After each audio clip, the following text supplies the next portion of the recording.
Vous entrez dans un monde où l'impossible devient réalité. Un lieu où les frontières de la peur n'ont plus de limites.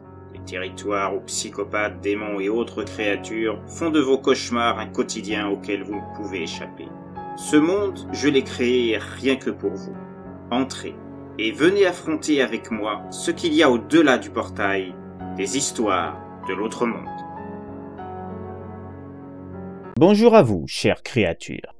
Une histoire dans l'espace, il y avait longtemps que je n'en avais pas fait une. Je profite de l'occasion du thème pour indiquer que le 5e volet de Titan, après pas mal de réécritures successives, car il y avait plusieurs passages qui ne me plaisaient pas et que j'ai dû refaire pour garder une cohérence avec les volets précédents, devrait sortir sur mon blog à la fin du mois, avec une probable adaptation sur la chaîne fin juin. Concernant l'histoire qui va suivre, vous allez faire la rencontre d'une équipe chargée d'étudier les phénomènes spatiaux à travers l'univers. Une mission de plusieurs années, avec un clin d'œil à la série d'origine Star Trek. Sauf que là, l'équipage se compose seulement de 4 personnes, tous scientifiques, spécialisés dans un domaine bien précis. Ils vont être confrontés à un étrange nuage, là aussi une petite rêve à Star Trek, le premier long métrage pour être précis, qui va les prendre pour cible et investir le vaisseau, ainsi que leur corps. Dès lors, ils vont changer de comportement et mettre à jour leurs secrets inavoués, dont ils se sentent coupables, et développer des instincts de plus en plus violents. Je voudrais aussi grandement remercier Récits Fantastiques, Ivy, les Récits des Crozets et Faisons-nous peur d'avoir bien voulu participer à cette aventure spatiale qui se situe en plein cœur des territoires de l'autre monde. Paraphrénie. On a souvent tendance à croire que tout ce qui touche au surnaturel est limité aux croyances de l'homme sur Terre. Qu'il faille un environnement stable, du sable, de l'eau, de l'herbe, des villes, du moment que ça se passe sur notre bonne vieille planète. Car tout ce qui provoque des événements touchant à l'irréel, ce soit des créatures monstrueuses, des revenants, ou le déclenchement de forces liées à la nature, du fait de nœuds telluriques ou encore de failles géologiques libérant des effluves venant du fond des âges, tout ceci doit forcément être rattaché à un astre pour fonctionner. Ce qui joue sur le potentiel imaginaire de l'homme pour pouvoir exister. On se dit que, hors d'une planète, et en particulier la nôtre, car nombre de personnes pensent que la Terre est un centre névralgique en la matière, le surnaturel, l'irréel, les esprits et tout le reste ne peut pas avoir d'attache propre à provoquer les mécanismes de ce qui le compose. Eh bien, je peux vous dire qu'avec l'expérience que j'ai vécue, ces idées reçues sont totalement fausses. Il existe d'autres endroits autres que le sol ou l'atmosphère d'une planète, d'un astre, d'une étoile, où ce qui pourrait sembler impossible de prime abord pour un esprit cartésien, comme je l'étais avant de subir tout ça avec mes compagnons, trouve les pleines possibilités de naître et s'étendre. C'est le cas de l'espace. On pense à tort que l'espace se limite à une vaste étendue infinie exponentielle composée de poussière cosmique, d'astres, de comètes, de météorites, de trous noirs, de novas, de silence et d'obscurité insondables partout où on regarde. Que rien en dehors de surfaces solides, gazeuses ou liquides, c'est-à-dire un épicentre à l'origine de manifestations dites surnaturelles, ne peut y exister. Il n'y a que des phénomènes parfaitement explicables, connus ou inconnus, mais ayant une explication d'ordre scientifique tout à fait palpable, à différentes échelles. L'univers est rempli de mystères autres que ceux reliés aux connaissances astronomiques, métaphysiques et tout ce que l'homme a appris à maîtriser durant toute son évolution. Connaissances qu'il continue d'apprendre au fur et à mesure d'autres découvertes par le biais de sondes spatiales, de télescopes ou d'immenses paraboles et de satellites chargés d'écouter l'espace. Même si ce terme peut sembler anachronique, dans le sens où le son ne peut se diffuser dans l'espace, car dépourvu de l'atmosphère dont il a besoin pour naître. Une technologie qui permet aussi de voir tout phénomène cosmique à même d'intéresser la communauté scientifique et approfondir le savoir de l'espèce humaine. En prenant justement l'exemple du son, on peut citer la découverte de ce qui a été désigné comme une sorte de champ spatial entre le Soleil et la Terre. Un son inaudible pour l'oreille humaine, ne pouvant se percevoir qu'une fois arrivé dans l'atmosphère terrestre après avoir percé le champ magnétique de notre planète. Avant cela, on était persuadé qu'aucun son, quoi qu'il puisse être, ne pouvait naître et se diffuser dans l'espace. C'est la raison pour laquelle tous les films SF où on voit des explosions à grands coups d'effets sonores immenses et dévastateurs, des rayons laser lancés par des vaisseaux émettent des lignes sonores stridentes en parcourant le vide spatial, tout ça n'est absolument pas possible et crédible. Disons que ça fait partie de la magie du cinéma de créer ce qui ne peut être. Et puis, entre nous, voir une planète exploser sans le moindre son, nous qui sommes habitués sur Terre à associer toute déflagration visuelle à un bruit perceptible, ça ferait bizarre d'assister à un métrage dépourvu de son lors de batailles spatiales qui nous ont émerveillés étant gosses. Que seraient les combats des X-Wings face aux croiseurs de l'Empire dans Star Wars, sans ces créations sonores issues de l'imagination de techniciens étant de véritables magiciens du son. Ce n'est qu'un exemple parmi d'autres. et des programmes comme HARP, qui fait la joie des complotistes, surtout depuis l'apparition d'un nuage étrange au-dessus du sol de la Turquie, juste avant le séisme ayant fait la une des médias du monde entier et ravagé le pays, ou les données recueillies par la Station spatiale internationale, tout cela a permis d'étendre toujours plus nos connaissances sur les secrets de l'univers. Cependant, tout ne peut pas être perçu par des appareils technologiques hautement sophistiqués qui ont leurs limites en termes de portée et ne peuvent pas couvrir l'intégralité de l'immensité galactique. Les phénomènes spatiaux sont encore à découvrir. Il faut rappeler que des théories qu'on croyait autrefois farfelues, comme les trous de verre ou les dimensions parallèles, sans être totalement officialisées, ont vu faire passer la théorie au concret, par le biais, justement, des découvertes de missions spatiales habitées, comme celle dont j'ai fait partie. Ce qui a permis de mettre à jour quelque chose qu'on n'aurait jamais imaginé possible. Nous n'imaginions pas, mes compagnons et moi, les conséquences et dommages collatéraux que cette découverte allait déclencher au sein de notre équipage. Mais je ne me suis pas présenté. Je me nomme Lian Shaoji, chef de mission de l'expédition menée conjointement par plusieurs pays dans le cadre du programme spatial international sur l'étude de phénomènes spatiaux connus ou encore inconnus. Une forme d'exploration à la Star Trek, si vous voulez avoir une représentation du concept de cette mission. Vous n'ignorez pas, en cette année 2344 du calendrier terrestre, que les voyages spatiaux sont désormais réguliers depuis déjà près de 100 ans. La base lunaire, autrefois utopique, est devenue une réalité, et la colonisation de Mars, par l'installation de structures prévues pour accueillir nombre de touristes, ne sachant pas comment dépenser leur immense fortune, a débuté depuis 3 ans déjà. Les organisateurs de ce futur Club Med martien sont confiants, et espèrent pouvoir lancer les premières invitations pour les usagers tests d'ici les 3 prochaines années à venir. Et alors qu'on envisage de faire de même sur d'autres astres, dans des ambitions moins commerciales celles-là, et appartenant au domaine purement scientifique, des expéditions comme la nôtre ont été pensées afin, justement, de prévenir de potentiels dangers pouvant menacer la vie et le bon fonctionnement de ces bases et futures colonies. Tout ceci en attendant, une fois ces séjours tests effectués, de pouvoir proposer de véritables modes de vie hors de la Terre pouvant remédier aux problèmes persistants de la surpopulation grandissante. Depuis que la science a réussi à contrer la barrière de l'infertilité de nombreux couples sur Terre, le taux de natalité a atteint des proportions réduisant drastiquement les ressources naturelles.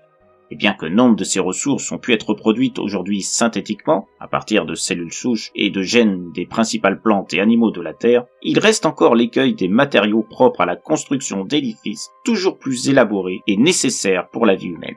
Le champ de force créé en 2256 permet à notre planète de ne plus être en proie aux dangers que représentent les corps célestes déambulant dans l'espace et menaçant la vie humaine par leur chute sur le sol terrestre. Une avancée révolutionnaire, tout comme l'est l'allongement de la durée de vie de chaque être humain à la demande des intéressés désireux de voir leur existence prolongée. Même si ce processus s'adresse à des clients fortunés, il y a fort à parier que d'ici quelques centaines d'années, les avancées technologiques et économiques trouveront le moyen de pallier ce fossé entre foyers aisés et modestes en proposant des alternatives convenant à toutes les bourses. Malgré tout, une telle protection de l'atmosphère terrestre est très coûteuse et nécessite de longues années de mise en place. Celui de la Terre a demandé 25 années avant d'être opérationnel. Dans cet ordre des choses, faire de même sur la Lune et la future station touristique martienne n'est pas à l'ordre du jour.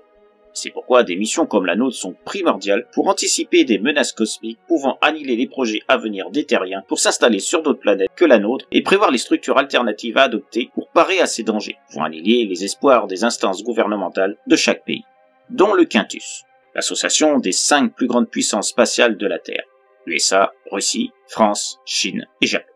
C'est donc dans cette optique que mon équipage et moi avons été chargés de fouiller l'espace à la recherche de nouveaux astres susceptibles d'accueillir des études de groupes scientifiques sur leur sol, dans le but de prévoir la possibilité d'y établir des villes et pouvant régler l'inquiétude de la surpopulation, comme indiqué précédemment. L'objectif étant donc, dans le même temps, de mettre à jour de potentiels phénomènes, les analyser, les étudier en profondeur, afin d'en trouver les failles et transmettre le résultat de nos constatations aux dirigeants du Quintus qui financent la mission. Je suis secondé par mes compagnons dans cette tâche, tous ayant une fonction spécifique dans un domaine scientifique précis. Julius Larker, astrophysicien de génie. Maria Oryatchov, spécialiste en géologie des corps célestes et botaniste réputé. Yoon Nishikori, expert dans l'analyse des sons spatiaux. Et enfin, Catherine Matrin, grande dame du fonctionnement des trous noirs, nova et autres phénomènes spatiaux théoriques comme les trous de verre, auteur de plusieurs ouvrages sur le sujet. Et bien sûr, il y a moi, qui suis un éminent chercheur dans le domaine du temps et accessoirement anthropologue, ingénieur en mécanique spatiale et réputé pour mes travaux fondés sur l'environnement des astres de diverses galaxies. Comme vous voyez, une équipe hétéroclite.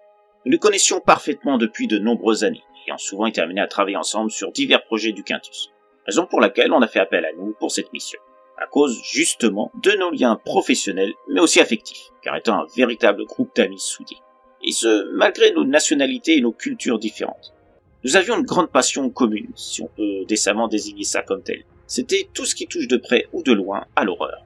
Bien qu'unanimement cartésiens l'un comme l'autre, fidèles à nos statuts de scientifiques chevronnés, nous aimons nous faire peur à travers des histoires lues ou écoutées sur des podcasts dédiés et avons souvent organisé de véritables fiestas au sein des locaux du centre du Quintus. Nous travaillons avant cette mission, sur des thèmes horrifiques donc. Des festivités appréciées par tout le personnel du centre, y compris des dirigeants supervisant la structure. C'étaient les rares moments où on les voyait sourire et montrer qu'ils n'étaient pas que des visages quasi impassibles et froids lors des conversations, ne pensant qu'au travail. Mais cette année, certains vont regretter notre absence et notre sens de la fête au centre à l'occasion d'une de ces soirées. Ceci à cause de notre présence au sein du vaisseau nous servant pour notre exploration de l'univers depuis notre départ, il y a déjà 4 mois de ça. Pour autant, on n'a pas renoncé à recourir à ces moments festifs, et on avait déjà prévu au préalable d'apporter tout ce qu'il faut. Costumes, cotillons, masques, films et popcorn. Il y avait un petit micro-ondes à l'intérieur du vaisseau, permettant de réchauffer nos rations spatiales. Notre seul regret, c'était de ne pas avoir des boissons pour fêter dignement ces moments. Tout alcool étant interdit lors des missions, on devait se résoudre à faire au sang. En tout cas, c'était ce qu'on pensait. Toutefois, c'était mal connaître cette sournoise de Maria. Elle avait emmené en douce des sachets de vodka dissimulés dans son stock de rations d'eau. La couleur du liquide étant similaire et les sachets mélangés entre eux lors de l'inspection des stocks avant départ, personne ne s'est aperçu de rien. Elle a poussé le vice jusqu'à ne rien dire à aucun d'entre nous, cachant sa réserve pour le jour J, afin que tout ne soit pas piqué en douce par un des nôtres. Elle connaissait bien le goût de certains d'entre nous d'avoir recours à l'alcool pour se libérer du stress, et n'avait pas voulu prendre de risques. Julius et June, notamment, n'étaient pas les derniers à y avoir recours. C'est surtout à cause d'eux, je pense, que Maria a pris cette petite précaution de masquer la présence de vodka au sein du vaisseau, qu'elle a habilement caché dans sa cabine. On a eu une autre surprise. Catherine nous a étonnés en apportant, pour pimenter la soirée, a-t-elle dit, une planche de Ouija. Bien sûr, au même titre que nous tous, elle ne croyait pas au pouvoir de ce simple morceau de bois, objet commercial largement vendu, à l'occasion d'Halloween notamment, et ayant déjà fait l'objet de nombre de rumeurs concernant des incidents de la part d'utilisateurs qui, comme nous, ne croyaient pas aux histoires colportées sur les dangers que représentait l'utilisation de cet objet pas si anodin que ça, comme on allait le découvrir par la suite. Bien qu'on ne fût pas vraiment sûr que la planche ait eu un quelconque rapport avec ce qui est arrivé ensuite, le fait que les événements qui ont décimé notre petite équipe de vrais amis sont arrivés juste après qu'on a eu fait une séance n'était pas à prendre à la légère. Je vous devine l'interrogatif au contenu de ma dernière phrase, et je peux le comprendre. Jusqu'à présent, j'ai fait l'exposé de la situation nous ayant amené à effectuer cette mission, de la complicité me liant moi et mon équipage. Je n'ai pas fait transparaître que je suis le seul rescapé du cauchemar nous étant tombé dessus. Raison pour laquelle je suis l'unique personne à relater notre mésaventure au cours de l'enregistrement que vous êtes en train d'écouter. Car oui, au moment où je vous parle, Julius, Maria, June et Catherine sont tous morts. Morts à cause de la culpabilité de leurs actions passées. Morts à cause de l'action d'une force surnaturelle qu'on n'aurait jamais imaginé être possible. Surtout ici, au milieu d'un vaisseau spatial naviguant dans l'espace infini. Savez-vous ce qu'est la paraphrénie ? C'est une forme de délire paranoïde plutôt rare où la personne affectée superpose un monde délirant au réel et puisant dans sa propre expérience. Celle-ci étant souvent reliée à une culpabilité profonde, des souvenirs marquants de sa vie qu'elle pensait avoir réussi à occulter, mais ressurgissant par suite d'un choc traumatique extrême et souvent extérieur. Une maladie proche de la schizophrénie, mais qui diffère d'elle en ce sens qu'elle a une progression plus lente, et traditionnellement en tout cas, une dissociation de la réalité moins élevée. Dans les faits, les personnes atteintes de paraphrénie gardent un contact social avec les autres, souffrant en silence la plupart du temps, et bien que sujettes à des crises récurrentes suivant les moments de la journée, parviennent à conserver un certain contrôle sur elles.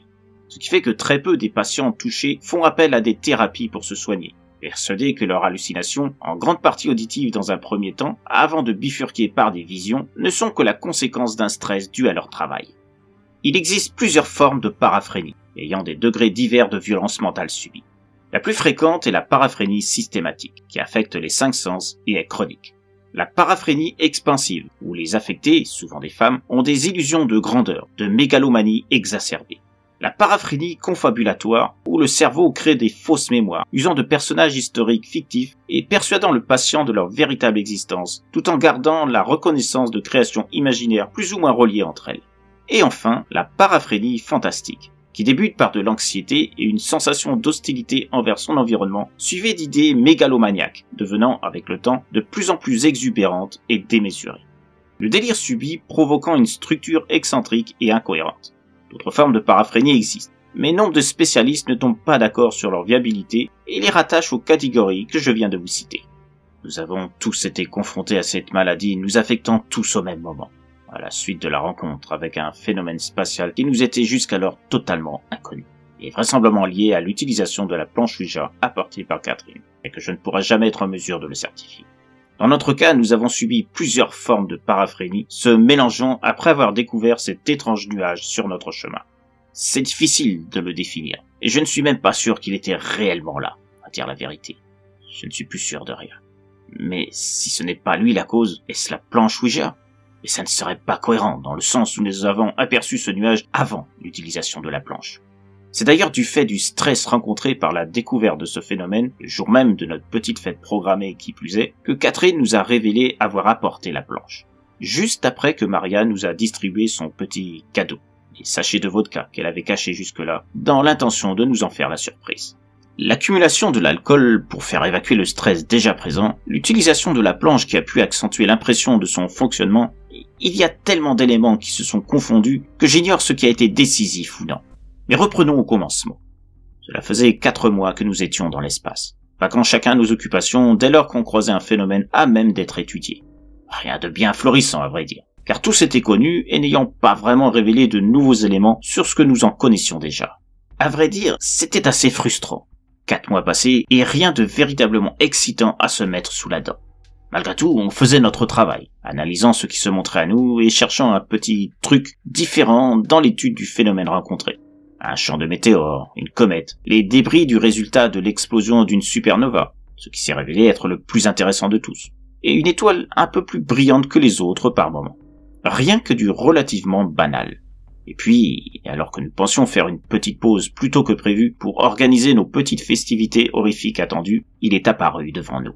Au début, on a pensé à une sorte de flux d'ondes sonores ayant frappé des étoiles rapprochées l'une de l'autre, donnant cette impression de forme nuageuse. Ou bien des poussières cosmiques s'étant agglutinées autour d'un nouveau champ de météores plus petit que ce qu'on avait observé auparavant.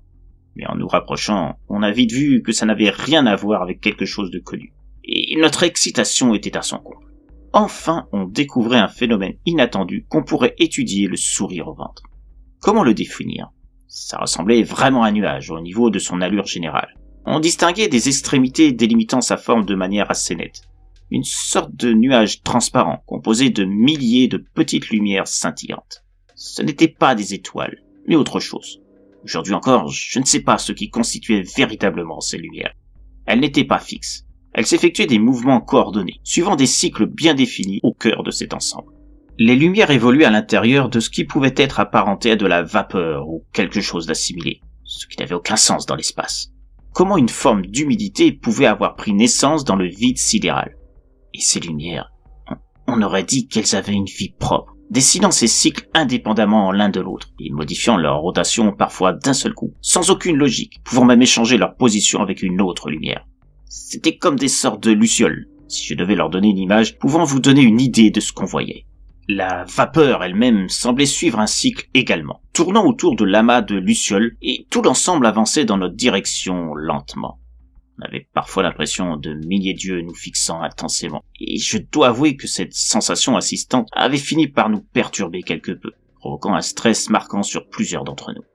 Et il n'y avait guère que Yoon qui semblait encore plus fasciné que les autres, et ne semblait pas montrer de gêne comme nous le ressentions à ce spectacle surprenant et malaisant dans le même temps. Et puis, il y a eu l'attaque. Je crois que je ne peux vraiment pas définir ce qui s'est passé autrement. Le nuage a soudainement modifié son mode de fonctionnement.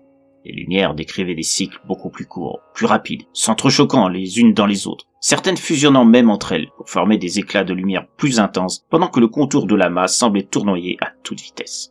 C'était comme la formation d'une tornade en devenir, dont l'œil du cyclone se montrait être ces lumières à la nature incompréhensible, et donnant de plus en plus l'impression qu'elles étaient des formes de vie. L'ensemble s'est alors mis à foncer à toute allure vers notre vaisseau, tout en continuant de tournoyer sur lui-même. Les lumières se rassemblant les unes après les autres pour ne former qu'une seule et unique luminescence centrale avant de s'agglutiner autour de notre vaisseau. On On a alors ressenti des soubresauts partout, secouant l'appareil dans tous les sens, nous envoyant valdinguer contre les parois. On a dû s'accrocher comme on pouvait à l'intérieur de ce véritable manège spatial. Et puis, le nuage s'est infiltré à l'intérieur du vaisseau, libérant des centaines, des milliers de lumières qui s'étaient séparées à nouveau, formant comme de véritables flèches lumineuses, nous frappant tous de plein fouet, l'un après l'autre. On a clairement ressenti des sensations de brûlure sur tout le corps. On avait l'impression d'être au milieu d'un bûcher. Pourtant, notre corps restait intact, comme si notre cerveau nous communiquait de fausses informations sur la situation. Je ne saurais pas vraiment dire ce qui s'est passé ensuite. C'était comme si on avait eu une absence prolongée pendant laquelle tous nos sens ont été endormis d'un coup. Une sorte de léthargie, mais avec nos yeux restant éveillés. Les lumières avaient disparu. Toutes. On a mis du temps à parvenir à se relever et se remettre de cette expérience très désagréable, se demandant ce qui s'était passé exactement. Nos esprits étaient brouillés. June avait été blessé au bras en ayant été projeté contre le coin d'un appareil de contrôle. Rien de bien méchant, tout au plus une écorchure. Mais dans l'espace, toute blessure, même infime, peut vite se transformer en un problème médical grave s'il n'est pas soigné à temps. Du fait de mes connaissances médicales, faisant office de médecin de bord si nécessaire, je m'occupais d'emmener June à l'infirmerie. Ceci après m'être renseigné sur l'état de santé des autres qui souffraient tous de migraines importantes, tout comme moi je le ressentais. Finalement, on s'est tous rendus à l'infirmerie. Pendant que je soignais la blessure de June, Maria se chargeait de préparer et fournir des antidouleurs aux autres, ainsi que de l'aspirine pour les migraines. Bien que peu grave, l'écorchure sur le bras de June était étrange. Je ne suis pas sûr de moi à cet instant, et il est possible que ce fût le choc subi par l'attaque du nuage qui ait déjà été en cause de ce que j'ai cru voir. Mais j'ai eu l'impression, l'espace d'un instant, d'apercevoir des luminescences dans le sang pendant que j'appliquais un anticoagulant et un désinfectant sur son écorchure. Ça n'a duré que quelques secondes, et ma vue ayant aussi été affectée par ce qu'on venait de subir, je ne saurais vraiment pas affirmer que je n'avais pas déjà subi une hallucination à ce moment. J'ai mis ça sur le coup du choc et n'y ai pu penser, m'inquiétant surtout de savoir comment allaient les autres, tous étant très choqués par notre expérience. C'est après ça que Maria a proposé de nous offrir un petit fortifiant pour nous remettre de nos émotions. On s'est demandé ce qu'elle entendait par fortifiant, jusqu'à ce qu'elle revienne avec ses cadeaux. Julius fut le premier à esquisser un énorme sourire. Il s'est approché de Maria, l'embrassant sur la joue d'une manière tellement enthousiaste qu'il a fait rougir notre petite Russe préférée. Ce que n'a pas manqué de remarquer Catherine, profitant de l'occasion pour demander quand Julius et elle se décideraient à nous faire part de leur couple. Maria est passée au rouge pivoine à cet instant. C'est Julius qui a finalement dévoilé ce qu'on savait tous depuis déjà un moment, malgré leurs précautions. Ok. Je vois qu'aucun secret ne peut rester longtemps dans l'ombre dans ce vaisseau. Bon, allez, je vais crever l'abcès. Vous avez raison, Maria et moi, on est devenus un peu plus que des amis. June s'adressait à Julius. Vous n'êtes pas très discret, en même temps. Tu pensais vraiment qu'on n'avait pas marqué vos petits manèges? Chaque fois que l'un de vous deux prenait l'excuse d'aller piquer un petit roupillon, comme par hasard, l'autre suivait quelques minutes après. Et quand vous daigniez revenir, vous avez tous les deux de gros sourires. Catherine rajoutait. Et parfois, il y en avait un des deux n'ayant pas bien remis la ceinture de sa tenue. Maria ne savait plus où se mettre, provoquant l'hilarité générale. Oh mon Dieu, Julius, c'est ta faute. Je te demandais pourtant si ma tenue était correcte. Ah, parce que c'est ma faute en plus. C'est toi qui lançais des signes quand tu avais une envie. Et tu n'as jamais refusé que je sache. Cette fois, c'est moi qui intervenais. C'est mignon, les querelles d'amoureux. Allez, faites la paix tous les deux. Même hors du vaisseau, avant qu'on parte pour cette mission, on avait déjà tous deviné que vous étiez ensemble. Bon, c'est pas tout ça, mais et nous? On peut trinquer aussi?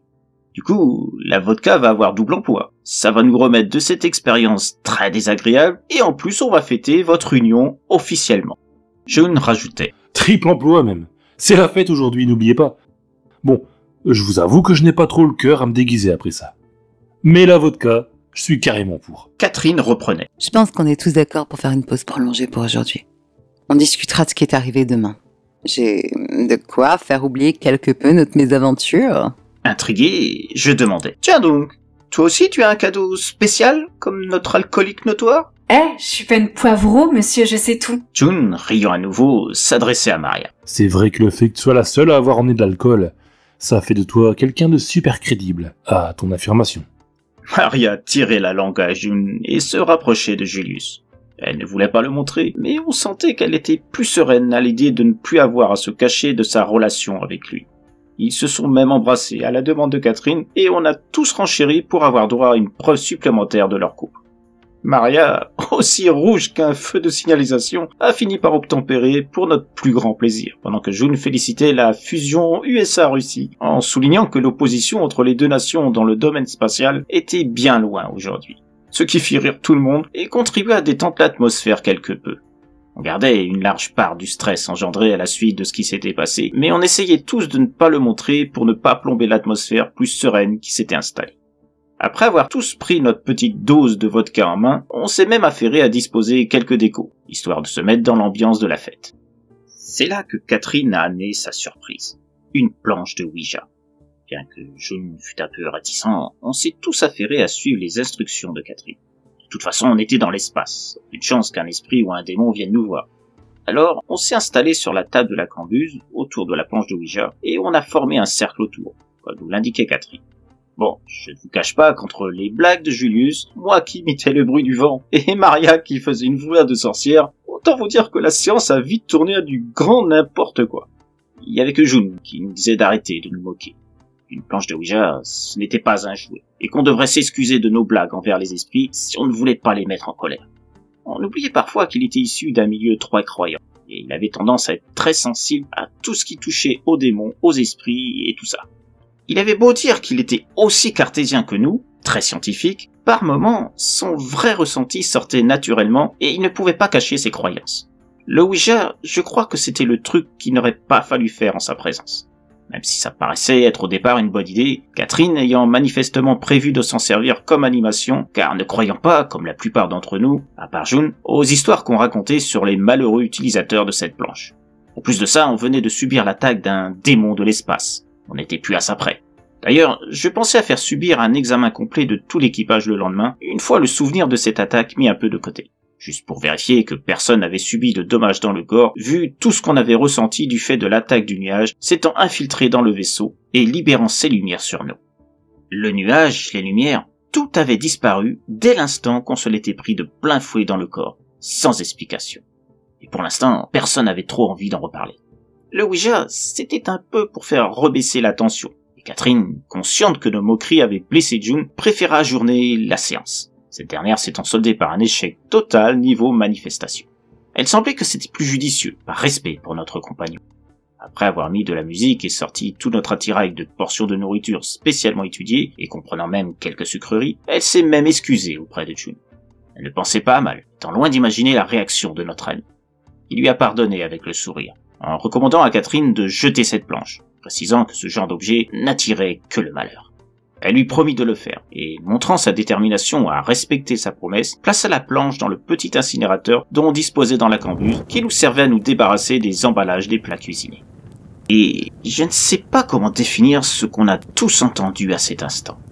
Pendant toute la durée où la planche était atomisée par technologie laser à l'intérieur de l'incinérateur, on a clairement entendu des voix semblant venir à la fois de ce dernier, mais aussi de tout l'intérieur du vaisseau. La séance, selon ce que June avait dit, avait été mal fermée. En voyant dans quel état nos blagues l'avaient mis, on s'était tous lâché les mains, puis levé celle-ci, interrompant brutalement la session spiritique, ce qui avait pu entraîner des conséquences.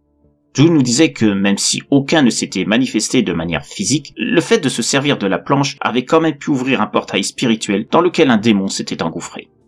Les voix, les plaintes même qu'on entendait, c'était peut-être le résultat d'une créature étant passée et désormais incapable de revenir dans son monde, coincée dans le même plan dimensionnel que nous. Ce ne fut que le début d'un long cauchemar qui allait détruire l'unité de notre groupe d'amis et de scientifiques.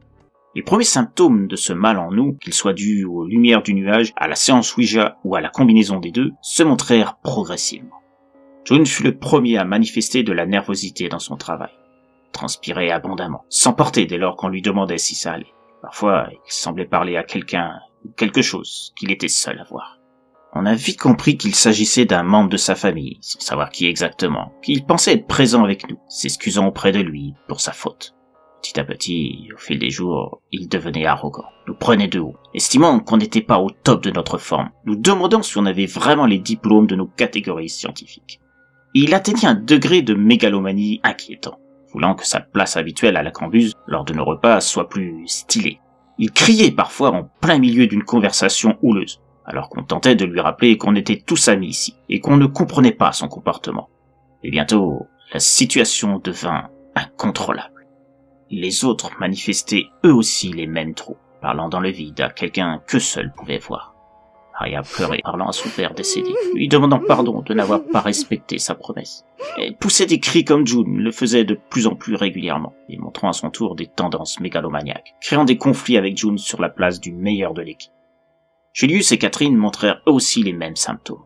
Julius parlait avec sa cousine qui s'était suicidée, considérant que c'était sa faute, car il savait que son petit ami la battait, mais il n'avait rien fait pour la sortir de cette situation, malgré ses appels à l'aide.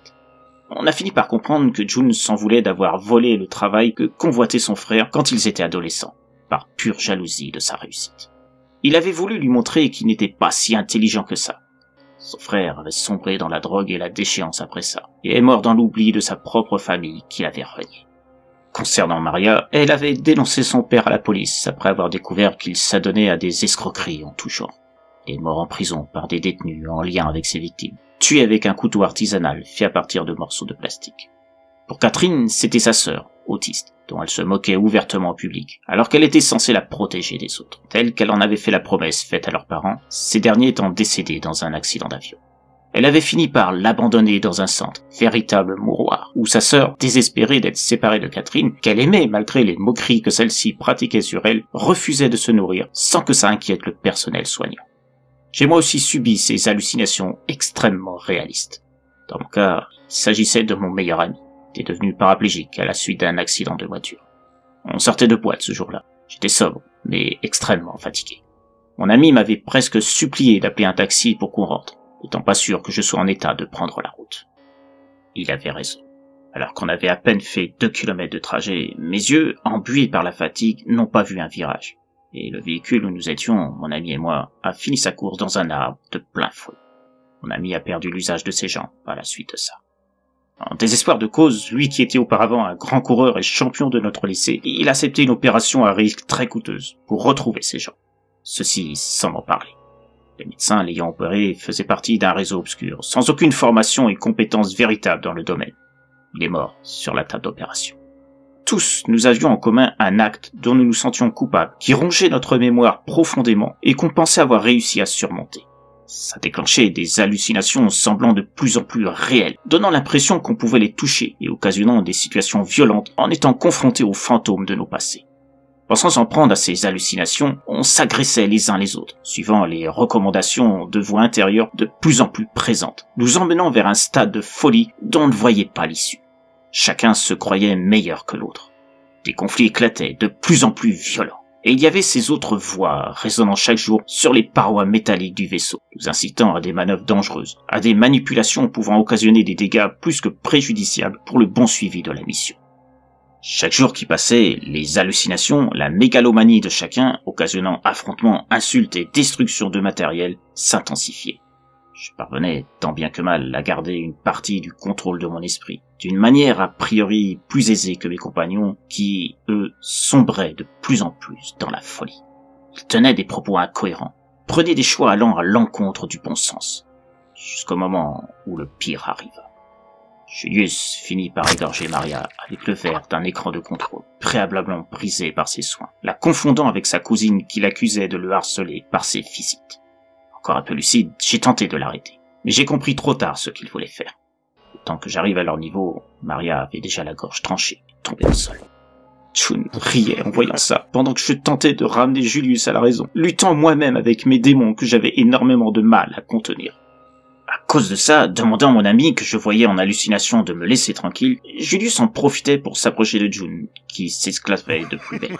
Ce dernier se moquait de notre compagnon, l'appelant par le prénom de son frère, lui avouant pourquoi il lui avait volé son travail, expliquant les raisons de sa jalousie. Il prit en main un stylo et s'en prit à Julius. J'étais tellement assailli par mes hallucinations et les migraines qui en résultaient que je n'ai pu qu'assister à la fin de mes amis qui s'entretuaient sauvagement.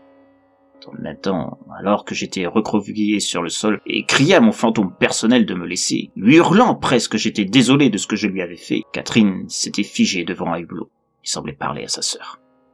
Je vais te tuer pour de bon. Je ne t'ai jamais aimé. Papa et maman reportaient toute leur attention sur toi, alors que tu étais une débile. Moi, j'avais des bonnes notes, excellentes même. Et ils s'en foutaient. Ils n'y prêtaient pas attention. Il n'y en avait que pour toi. Je croyais que tu étais morte. Mais tu es encore là à me pourrir la vie. Alors, je vais te tuer pour de bon. Je n'avais aucun moyen de stopper son geste. J'étais bien trop occupé à faire fuir le fantôme issu de ma culpabilité. Elle se fracassa le crâne, se frappant la tête à plusieurs reprises sur le hublot en face d'elle, jusqu'à ce que son cerveau ne tienne plus le choc. Morts. Ils étaient tous morts. Ils s'étaient entretués, battus, fait du mal, à cause de je ne sais quelle force en place. Ils n'étaient pas schizophrènes. Vu tous les examens médicaux que nous passions régulièrement au centre et qui ont été accentués avant notre départ de mission, ça aurait déjà été décelé depuis longtemps. Même chose pour moi, il y aurait déjà eu des symptômes bien avant. Tout s'était déclenché après qu'on eut croisé le chemin de cette chose dans l'espace, après nous avoir attaqués et insinués dans nos corps. Je n'en étais pas sûr, mais je ne croyais pas aux coïncidences. Ce n'était pas le mal de l'espace non plus. Les symptômes n'avaient rien à voir. On aurait eu des nausées, des vomissements, rien de tout ça ici. Même la voix qu'on a tous entendue lorsque la planche de Ouija a été détruite, je me posais la question si on n'avait pas ressenti à ce moment le premier stade de ces hallucinations qui nous ont assaillis. La paraphrénie. Ça ne pouvait être que ça. Une forme extrêmement violente de paraphrénie déclenchée par la présence de ce parasite qui a exploré nos souvenirs, les a transformés en armes contre nous-mêmes. Pourquoi je dis ça ? Parce que dès l'instant où Maria, Julius, June et Catherine sont tombés, j'ai vu les lumières quitter leur corps. C'était très peu perceptible, et là encore, je ne suis pas sûr de moi, car à ce moment, j'étais en lutte avec ma propre culpabilité et parsemé de voix dans ma tête. Les premiers symptômes de la paraphrénie se caractérisent par l'apparition de voix dans la tête, suivies d'hallucinations, des créations issues de nos souvenirs, de nos connaissances, se mélangeant l'une et l'autre, jusqu'à atteindre un paroxysme. La plupart des gens parviennent à contrôler cet état et peuvent même vivre une vie normale. Mais l'action des composants de ce nuage devait déclencher une forme inconnue et aiguë de la maladie. Le stress de l'attaque subie, notre possession par cette force, cette forme de vie ou je ne sais quoi la caractérisant, a accentué le degré de culpabilité que chacun avions en nous, et elle s'en est servie contre nous. Pour quelle raison nous a-t-elle visés ? Je soupçonne que c'était dans un désir de défense de son territoire. Là où nous avions découvert ce nuage cosmique et son étrange composition, nous étions sans doute arrivés sur ce qui constituait la partie de l'univers où il vivait et se déplaçait. Il nous a perçus comme une menace à sa tranquillité, des intrus tentant de pénétrer chez lui, et il a agi en conséquence, comme un chien de garde défend la maison de son maître. Je me dis que ce n'est peut-être que ça, un gardien de quelque chose de plus terrible encore, vivant au-delà de l'endroit où nous sommes tombés sur cette entité. Plus j'y pense, plus je deviens convaincu que c'est bien ce qui s'est passé. Le Ouija n'a entraîné aucune conséquence à mon avis. Je me trompe peut-être, et ce dernier a éventuellement libéré quelque chose lui aussi. Le nuage n'a fait que remonter les souvenirs à sa surface, sa manière de se défendre, et l'entité libérée du Ouija a fait le reste, s'engouffrant dans la brèche mentale créée par les lumières du nuage. Je ne le saurai sans doute jamais. Ce qui est sûr, même en occultant le Ouija, reste que ce nuage est dangereux pour l'homme. J'ignore s'il se déplace dans tout l'univers ou une partie bien définie de celui-ci, mais s'il venait à se rendre sur la base lunaire, sur la colonie en construction de Mars, ou pire, sur la Terre, les conséquences pour l'humanité pourraient se révéler désastreuses. Il y a une dernière possibilité. Le jour de nos festivités, le jour où nous sommes tombés sur ce nuage cosmique, le hasard sans doute, ou une destinée décidée par je ne savais quelle autre force dans l'univers, c'était celui d'Ostara, le 20 mars, le premier jour de l'équinoxe de printemps. Sur Terre, Ostara, dans les croyances ésotériques, c'est le point de départ de la roue des sabbats pour les sorcières, se composant de 8 fêtes païennes où on célèbre le renouvellement des saisons. L'occasion de faire table rase du passé et de nettoyer ce qui doit l'être. Ce jour-là, la frontière entre les mondes de l'occulte et notre dimension s'ouvre pour permettre aux esprits d'être honorés. En récompense d'offrandes, ceux-ci sondent les âmes et les libèrent de leur culpabilité pour les purifier. Je sais bien que ce sont des croyances reliées à la Terre, aux traditions humaines.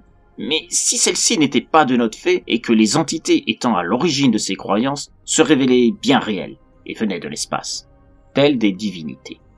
Ostara est aussi un symbole de renaissance, une sorte de remise à zéro où on doit se laver de nos péchés pour mieux affronter les saisons à suivre. L'antithèse d'Halloween en quelque sorte. Et quand les esprits à nettoyer sont les gardiens de crimes odieux dont le possesseur du corps a honte, que peut-il bien se passer ? Le nuage n'a peut-être pas eu l'intention de nous nuire. Au contraire, il a voulu peut-être nous aider, en nettoyant notre esprit de ce qui nous rongeait depuis des lustres. Sauf que ça n'a pas eu l'effet escompté, et a déclenché l'enfer à l'intérieur de notre vaisseau, car ses secrets étaient trop terribles pour être expurgés. Si on admet le lien entre Ostara et l'existence de ce nuage cosmique, nos festivités à l'intérieur du vaisseau ont pu attirer l'entité au sein de cette masse nuageuse, pensant que nous lui adressions les offrandes habituelles de ce jour pour l'honorer.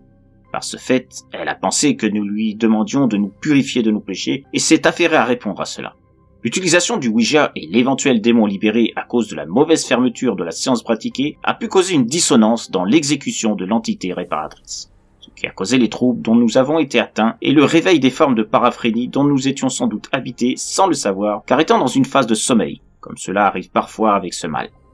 Peut-être qu'enfant nous avons tous été atteints par cette maladie, avant qu'elle s'endorme sans raison. Peut-être que c'est justement à cause de ça que nous nous sommes sentis proches les uns des autres et formant notre amitié de la façon la plus naturelle qui soit. La frontière s'ouvrant aux esprits concernerait donc des forces vivant dans l'espace et venant sur Terre le jour d'Ostara.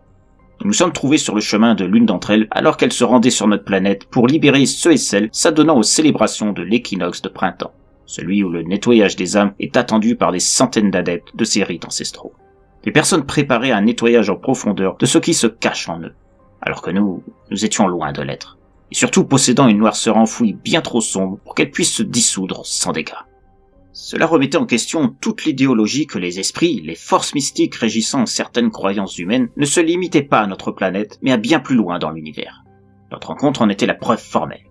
D'un autre côté, je me trompais peut-être complètement. Et ce nuage est bien ce qui nous a semblé être à tous dès lors que nous l'avons trouvé sur notre chemin. Une menace. Un danger incommensurable pour l'humanité, pouvant anéantir notre race en nous obligeant à affronter les pires souvenirs monstrueux nous habitant. Quelle que soit l'explication, alors que je lutte pour enregistrer ce message pour vous l'envoyer, à vous, dirigeants du Quintus, il me fallait vous avertir du danger, de la menace grave que peut représenter ce nuage s'il s'avérait ne pas être une forme spirituelle prompte à purifier les âmes pour Ostara. S'il s'agit d'un fléau cosmique voué à détruire de manière subtile, en se servant de nos faiblesses psychologiques et qu'il rejoint la Terre, je n'ose imaginer les conséquences.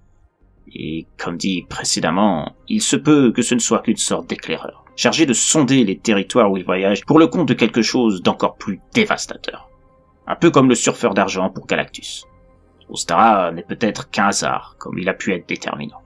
À vous de juger ce qui vous semble le plus vraisemblable et de déterminer ce qu'il convient de faire pour la suite. Quand vous entendrez ce message, j'aurais sûrement cédé à la folie s'étant assigné en moi, rongeant heure après heure, minute après minute. Je ne pourrai donc pas voir ce qui se passera. Et au vu de ce qui peut arriver, c'est sans doute mieux ainsi. Je préfère ça plutôt que d'assister à la possible fin de l'humanité, si ce nuage n'est pas la preuve de l'existence des esprits au cœur de l'espace.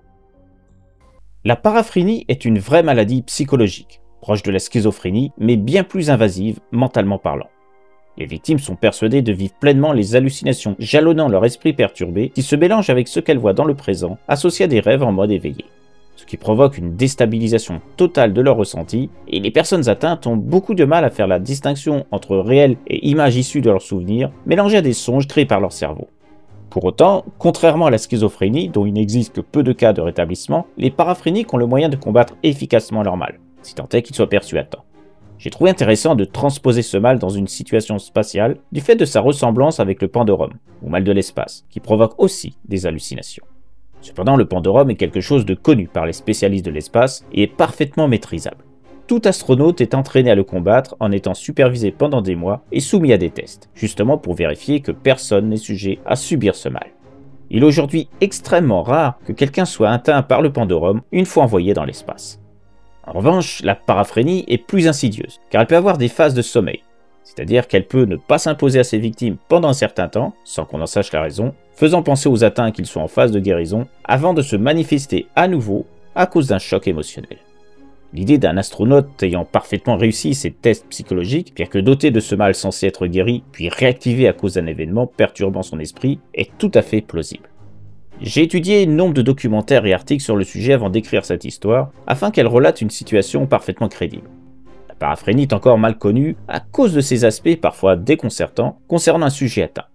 Il reste difficile de déterminer si quelqu'un en subit les inconvénients ou s'il est vraiment guéri par les traitements qui existent pour la combattre, les phases de sommeil compliquant la tâche. Essayez de vous en souvenir si un jour vous vous retrouvez dans l'espace avec d'autres et que vous vous retrouvez confronté à un danger comme le nuage cosmique de cette histoire. Souvenez-vous du leitmotiv d'Alien. Dans l'espace, personne ne vous entend crier. Je vous dis à présent à très bientôt pour une nouvelle histoire de l'autre monde.